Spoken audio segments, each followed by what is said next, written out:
Hey everybody, Adam here with Hometown Acres. Welcome back. I've got Elliot from the YouTube channel Everything Elliot here with me today, and we're going to be making some grizzly bars for the Easton Made 37D. As you guys have seen, it's very well documented that the box wedge on the Easton Made 37D creates a lot of scrap, and when it's mixed in with your firewood, it just takes a lot longer to stack it, or if you're going to be delivering it to people and dumping it in their driveway, it leaves them with a mess.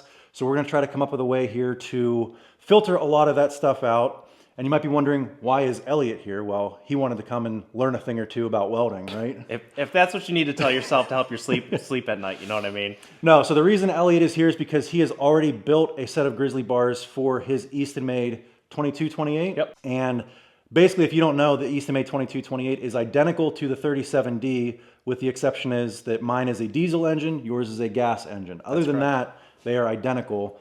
And you did a pretty bang up job on your grizzly bars, right? I mean, I'd like to say so. I mean, I don't know. They work. They work. As far as the design goes, you're very happy with them. Yeah, so the point being is the conveyor is supposed to be easy up, easy down, and a lot of the grizzly bars are not easy on, easy off. And the way that I designed it, it takes about 15 seconds. So we're hopefully going to be able to replicate that for you, and you can take them on and off if you need to in 15, 20 seconds. So Elliot lives close to me here. He's just up in Buffalo, New York, which is like 2 hours away. It's not a long drive compared to other YouTubers that I work with. I know Kyle's like 8 hours away from Spicer Design. So whenever we get together, it's a little bit of a hike. That's a little bit of dedication. Yeah!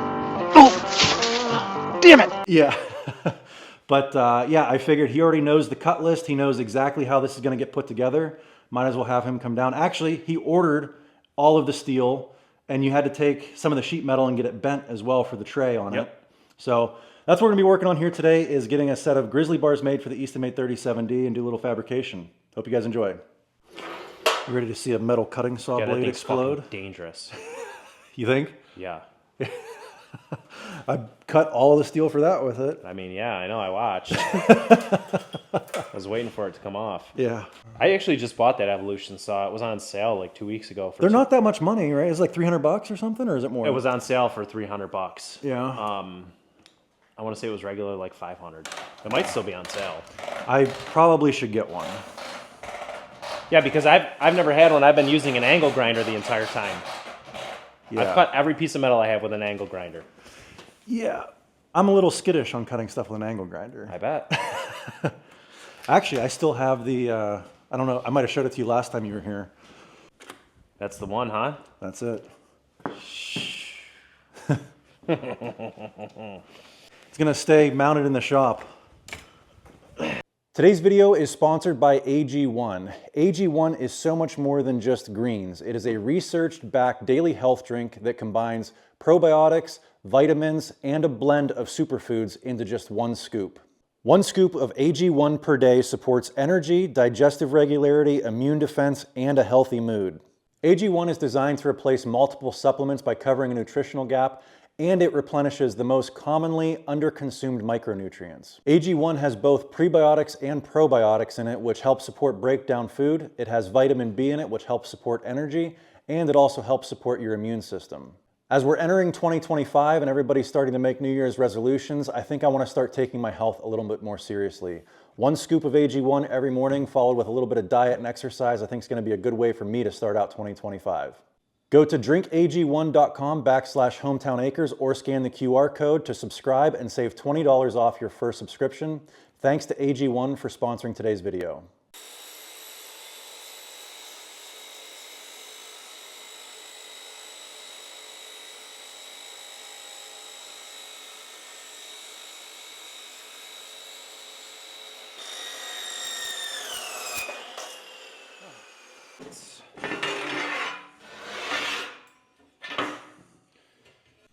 So we need to cut this square out.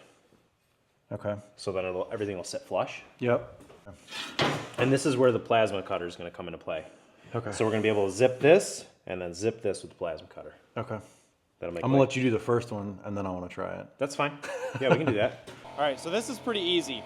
You don't want it like right on the surface, right? Okay. You want to keep separation.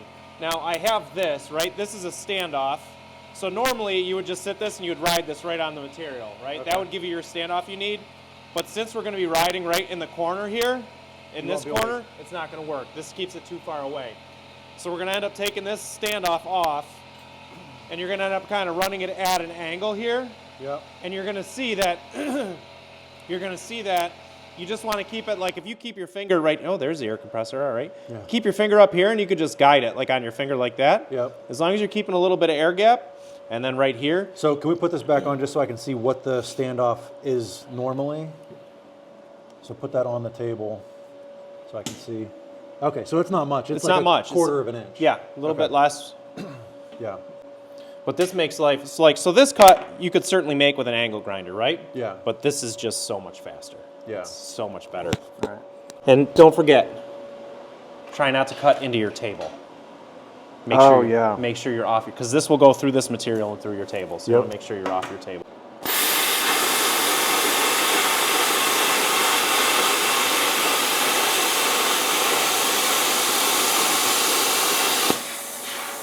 So when you're not using a square, obviously you're not going to have square lines, but in this little corner, it's going to be pretty tough to get a square in there. Yeah.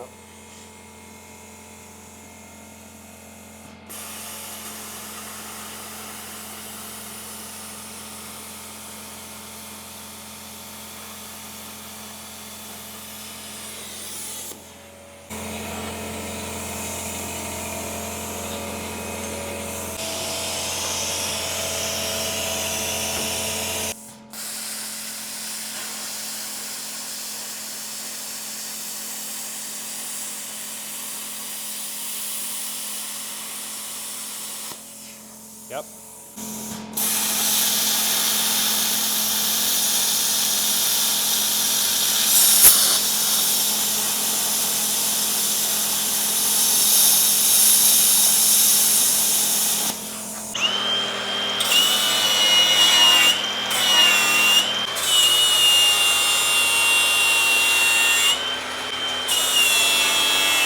Hey, in case anybody's wondering, I did finally go out and get a new angle grinder. And this one has the rapid stop technology in it, so we won't be cutting any more nipples off.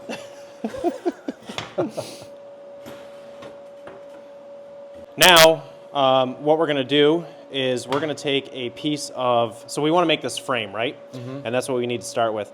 So we're going to take a piece of your flat stock, and we're going to run a piece of flat stock in here so we can essentially make a box. We bought and used specifically for the plasma cutter. You can see I cut all these angles off of it. Yeah. That's because when you're coming in the corner, like with a plasma cutter, like I'm cutting along this edge, once you got to that edge, it would stop. Oh, yeah. So I cut that off so you could get this Finish the cut. tip past it. That makes sense. We can decide this position doesn't really matter. Okay. We can put it wherever we want to. You've got your bars coming down, right? Yep. And Is this the bottom side or is this the top this side? is the top. Okay. So you got your bars coming down, and depending on how thin your piece is, right? So you split like I do. You don't split little itty bitties. No. But if you had a little itty bitty, there's the chance of it coming in here, hitting that, and stopping. And I've certainly And then it'll back up. And then it'll back up. And I've certainly had that. Like if I've got a big honking piece of bark that comes off, I have had a piece or two get stuck in here. Yep. You notice it right away. It's not a big deal. Yeah. But I didn't want to put it down here to get it stopped right at the end.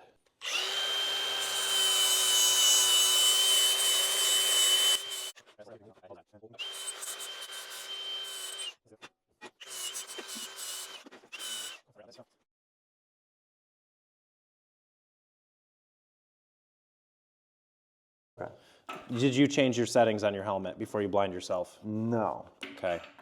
You're going to want to go to like probably 10.5. See, this is why I invited Elliot, to keep me from blinding myself.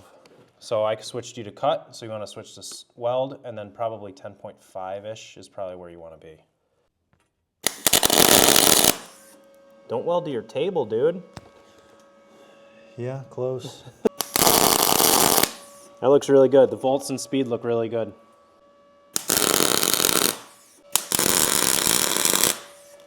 Let's see if you welded it to your table or not. A little bit. Yeah. There you go. You can grind that right off. Yep. All right. That is the frame. So, before we go any further, we're going to start putting grizzly bars in here. Okay. So you want to get all interior welds done before we do that. So finish this up. Yeah, basically, because we're not going to be able to get in here once the grizzly bars are in here. Yeah.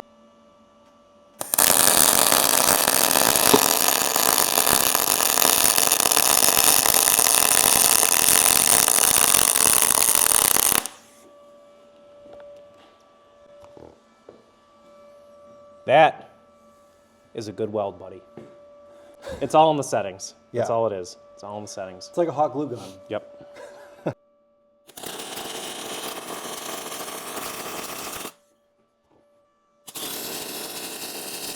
faster. So you're running a little slow there. And you can see that when you start to burn down and it starts to concave, that means you're not moving fast enough. You're holding too much heat right there. Yep. And that happens naturally the longer the weld you get, because you're heating that metal. Yeah. So when you start, see how much higher this is right here, but then when you finish it's lower, it's because everything's hotter already. Yep.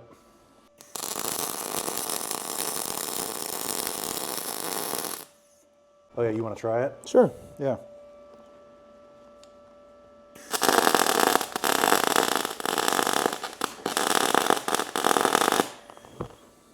This is a big ass gap to fill.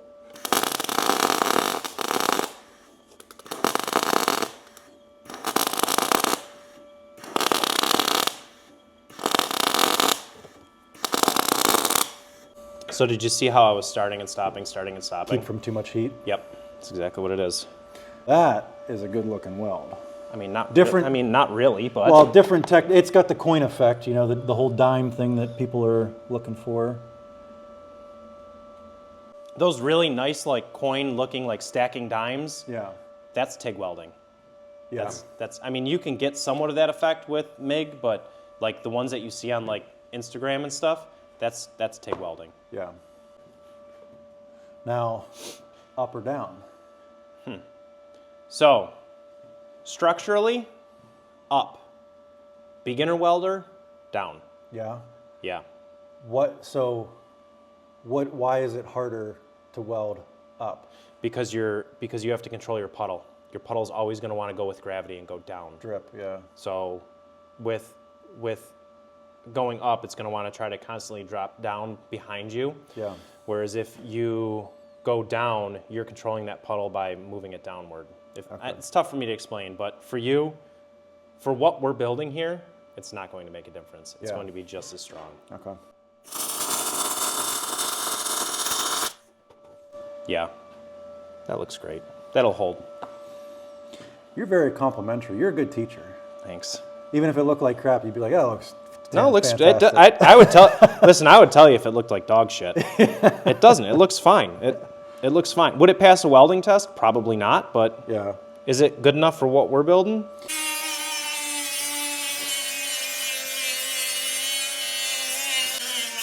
Okay, are you done playing with your toy?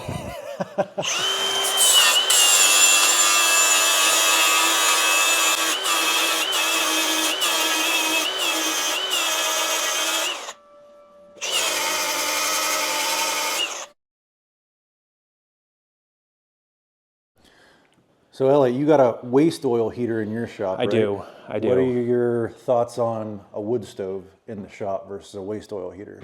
I would have to go out into my shop and start a fire, whereas I can sit in my house and turn it on from my phone. Yeah. And I have an abundance of oil because I do so much more maintenance on stuff at my shop. So Right. Well, you're contracting out, like doing. I know you said you're doing undercoating for people, right? Mm-hmm. And then you also I do mechanic work as well. Do you? Mm-hmm. Okay. Yeah. So anybody that needs anything serviced, heavy equipment, stuff like that. I don't really do like small engine stuff. There's not enough money in it. Yeah. I'll do excavators, bulldozers, Really? dump trucks, stuff like that. Okay. Good And that's to where know. I get a lot of my oil from. Yeah. So it's free heat essentially.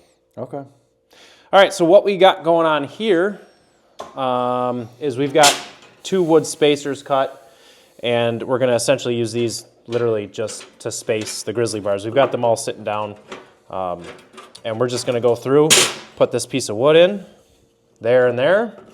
That's going to act as our space, so every grizzly bar has the exact same spacing, and just tack everything in. And then we'll see how good Adam is at confined space welding. So we'll tack everything, and then we'll come back at the end and we'll fully weld everything. Do you usually grind every contact point, or do you just say screw it and weld over your mill scale? We're doing YouTube, so we're going to grind everything because there are a lot of experts out there in the comments. Yeah, I mean, again, we're not building a space shuttle. Like this one I would probably grind. This flat stock is really clean. This is really clean stuff. It doesn't, compared to the angle, look at the difference. Yeah. So this is not that bad. Like this rust here will probably hit that. This is what that little toy grinder you have is perfect for. Just like this, you know, we figure it's gonna be right there. Done, just like that. That's all you need to do. So it really won't take us that long. Okay.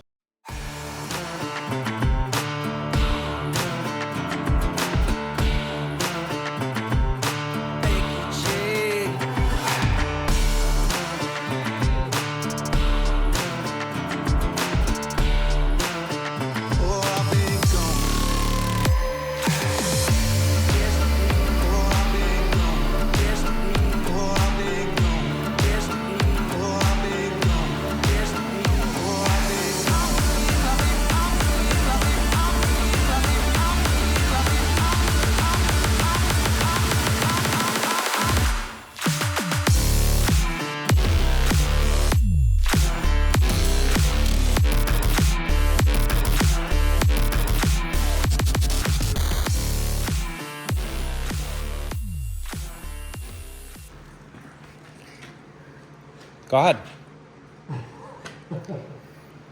He didn't change his helmet settings.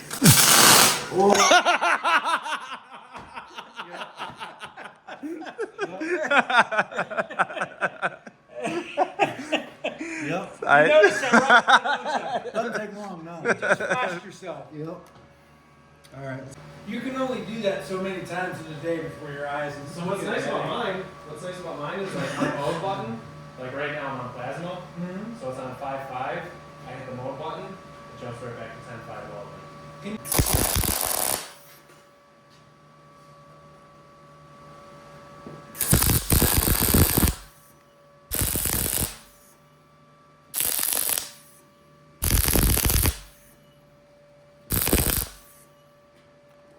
This is where my table's probably a little bit too tall.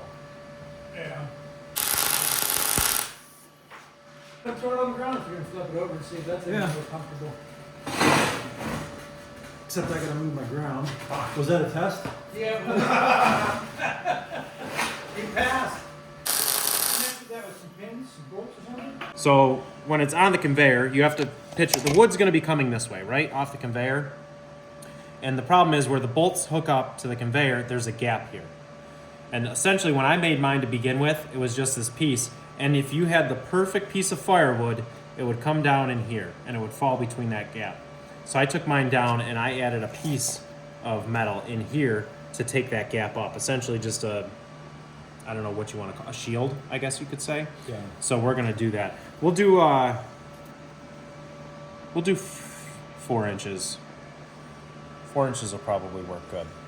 So we're gonna cut a piece of sheet at 17 3/4 by 4 inches. Okay? Okay. And that's what that spare piece I of was sheet gonna is. say, do we have? Yeah, We do. So, plasma cut or? If you want to, how would you prefer to do it? What are my options? Angle grinder or plasma cutter? Plasma cutter. Okay. It's that simple. So and then on something like this is where you could use like a square. This is like if you want a nice looking cut, Oh, you so can as a guide. and you can clamp that square right onto it and use that as a guide.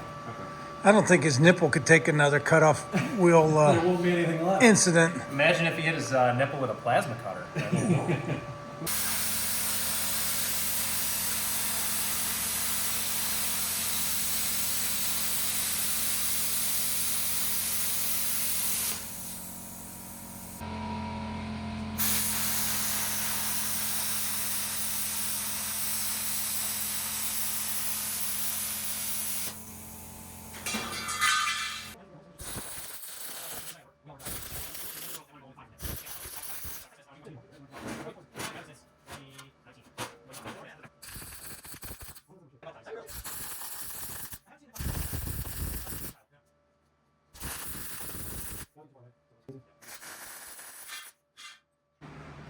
Chain will come down.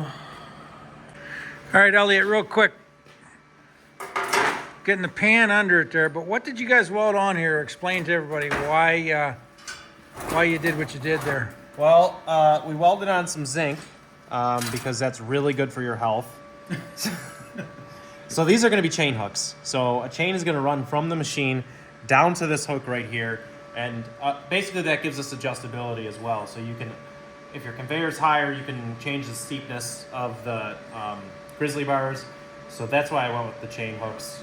And basically you'll end up having extra chain hanging, but it'll work out super well. And we also drilled some holes to hook this pan onto the grizzly bars, which we're actually about to permanently attach. Permanently, it's going to be nut and bolt. So we're getting ready to do the mock-up, I guess you could say, and get this together. And then the last weld that we have is we actually have to put a hook on this side on the pan and a hook on that side on the pan. And that'll be a lower chain that will hold the bottom side of the pan. So you get this kind of like alligator effect, alligator mouth.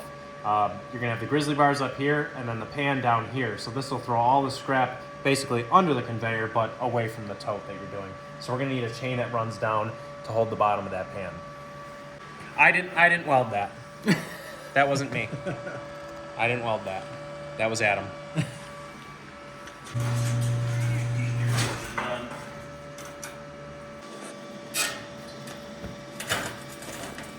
Lift up a little bit. Oh, all right.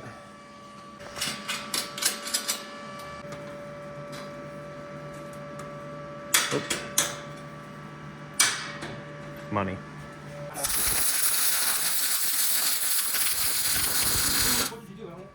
All right, so now, basically that grizzly bars we just made are going to be sitting in here, and it's factory position. The bolts are like this, but we want to flip them so we have more meat.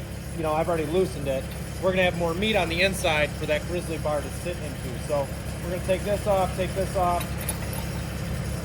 that washer drop on the ground, let that washer drop on the ground. And just for the time being, since we're still doing a little fitting, we'll probably just leave the wheels off for right now until we have a final, figure out what we need to have done.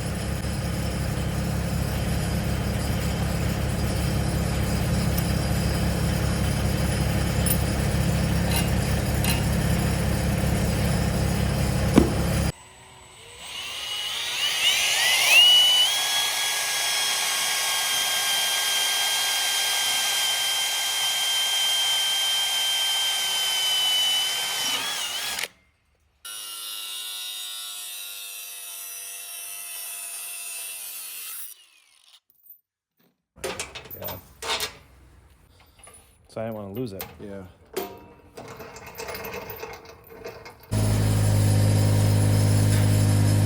That's it right there. All right, Adam, we got the lights on. You want to do the honors there? Let's see what we got going on here.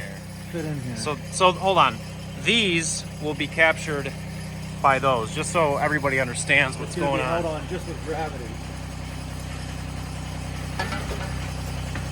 Oh, you got to get that sheet metal. There you go. There, are we in? It's still a little caught. Can you go? We're tight up against this washer on this side. Yeah, it's still got to go a little bit. The bottom's in, the top's not. Can you pound it down with a piece of firewood? There you go. All right, we're home. We just got to kind of pick somewhere.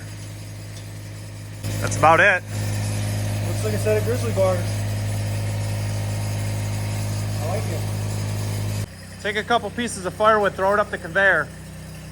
You grab some of this trash. Okay. Grab some of that.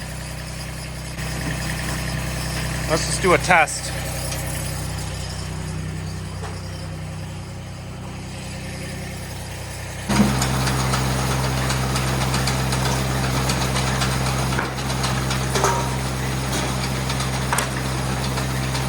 Yeah, you got, I think, like we had one piece come through here, one piece come through here. It's never going to be perfect, No, but the fact that it filtered out something like this, that's impressive. I think the spacing on there is about perfect to be able to get some bark, all of the small fines, and you'll have a little bit of bark left in with the wood. And that's completely acceptable in my book. As opposed to a $10,000 or $20,000 disc screener, tumbler, anything like that. I mean, obviously that's the goal, but this is for very minimal investment. to be able to do a very basic entry-level screening of your firewood? I think my grizzlies cost me, so I used a little bit of different material. I think I had about maybe $350 into mine. We had $100 in steel. Well, we can't say that because I got the sheet metal for free. But let's say $150 worth of steel. How much did you spend on the chains? It was like 30 I bucks, think wasn't it? $50 for the hooks and the chain. So 50 bucks. So, I mean, you're at $200 for a set of grizzlies, minus some of our time. And you have to paint them still. So there is going to be paint. But, I mean, for, geez, 300 bucks? Yeah. It's not bad. But you have to have a shop. You've got to have a welder. You've got to have grinders. I mean, there's a lot of equipment in order to be able to make something like this for 300 bucks. For sure. So And the skill. I'm still working on that part. But I did want to thank Elliot for stopping down here because, again, it was a 2-hour drive. All of the time you took in ordering the parts. You had some stuff pre-cut, pre-bent when you got here. So I think we spent more time BSing than we did actually welding and fabricating, which is why it's now dark out and we're just finishing up. But yeah, so he's got to take off here. I still want to. I'm going to leave these hang here. I do want to get them painted at some point. But before I do that, I want to run a couple of actual rounds through it and test it out. So we're going to pick back up with this video tomorrow and actually run some wood through it and see what it looks like. All right, it is the next day. Let's go ahead and fire this bad boy up, make some firewood. We'll see how much scrap is in our finished product firewood versus how much we actually filter out.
All right, there we go. There's the new grizzly bars. They worked exactly as I thought they would. We have a set of grizzly bars on our Yappa 365, and they performed exactly the same way on the 37D. They filter out all of the fines. This is the stuff that is really annoying to deal with, and it actually did filter out some of the kindling as well, some bigger pieces. But for the most part, what is going to be left in the firewood is going to be some usable stuff. This is all kindling that you could bundle up and sell as kindling bundles.